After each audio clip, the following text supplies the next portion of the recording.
जरी अजूनही आपल्या सर्व ऊर्जा समस्यांवर उत्तर नसलं, तरी आपल्याकडे एका ऊर्जेचा स्रोत खूप प्रमाणात आहे. तो म्हणजे सूर्यप्रकाश. खरं तर एका तासात पृथ्वीच्या पृष्ठभागावरील पडणारी सौर ऊर्जा ग्रहावरील प्रत्येक व्यक्तीला संपूर्ण वर्षासाठी वीज पुरवण्यासाठी पुरेशी आहे. सध्या आपल्याकडे सूर्याची ही विलक्षण शक्ती वापरण्याचे अनेक मार्ग आहेत. यातल्या बऱ्याच मार्गांमध्ये सूर्यप्रकाशाचं विद्युत ऊर्जेत रूपांतर केलं जातं. तर हे कसं होतं? हा ऊर्जेचा बदल करण्याची सर्वात सामान्य पद्धत म्हणजे सौर विद्युत घटाचा वापर करणे. हेच ते निळ्या रंगाचे सौर पॅनल आहे जे तुम्हाला लोकांच्या छतावर सहसा दिसतात. बहुतेक सौर विद्युत घट सिलिकॉन पासून बनलेले असतात. जेव्हा सूर्यप्रकाशातून येणारा फोटॉन या विद्युत घटामध्ये असलेल्या सिलिकॉनच्या अणूवर आदळतो, तेव्हा तो त्या अणूच्या बाहेरील ऋणप्रभारित कणांपैकी एकाला बाहेर काढतो. मग हे मुक्त झालेले इलेक्ट्रॉन्स किंवा ऋणप्रभारित कण सौर घटाच्या पृष्ठभागावरील धातूच्या प्रवाहक पट्टीकडे जातात.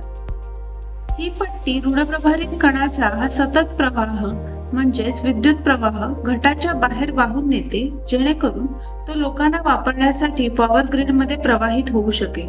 सौर ऊर्जेचे इतर प्रकार देखील आहेत, जसं की सौर औष्णिक विद्युत ऊर्जा.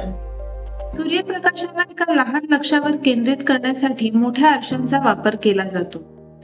या केंद्रित प्रकाशाचा वापर एका द्रवाला गरम करण्यासाठी केला जातो.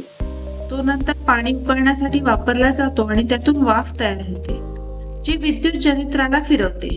या दोन्ही सौर ऊर्जा प्रणालींची चांगली गोष्ट ही आहे की या पूर्णपणे नवीकरणीय आहेत आणि यातून हरितगृह वायूचे उत्सर्जन होत नाही. मग आपण आपली सर्व वीज या पद्धतीने का तयार करत नाही? बहुतेक प्रणाली त्यांच्यावर पडणाऱ्या सूर्यप्रकाशापैकी 15% पेक्षा कमीच सूर्यप्रकाशाचे वापरण्यायोग्य विद्युत ऊर्जेत रूपांतर करतात. शिवाय आपल्याकडे सौर ऊर्जा साठवण्याचे चांगले मार्ग नाहीत. त्यामुळे बहुतेक वेळा आपण रात्री किंवा ढगाळ दिवसांमध्ये ती वापरू शकत नाही. दुसऱ्या शब्दात सांगायचं तर जरी आपण भारतातील प्रत्येक छतावर सौर पॅनल लावले, तरी ते जीवाश्म इंधनाची जागा पूर्णपणे घेऊ शकणार नाहीत. शेवटी सौर ऊर्जा अधिक खर्चिक आहे. अलीकडच्या वर्षात सौर विद्युत घट तयार करणं स्वस्त झालं असलं, परंतु कोळसा, तेल आणि अगदी इतर काही नवीकरणीय स्रोतांच्या तुलनेतही सौर तंत्रज्ञान अजूनही महाग आहे.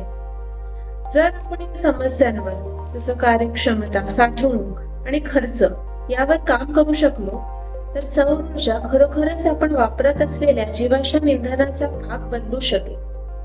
आपण अजून तिथे पोहोचलो नाही, पण तंत्रज्ञान सतत चांगलं आणि स्वस्त होत आहे. या व्हिडिओसाठी इतकंच. पाहिल्याबद्दल धन्यवाद.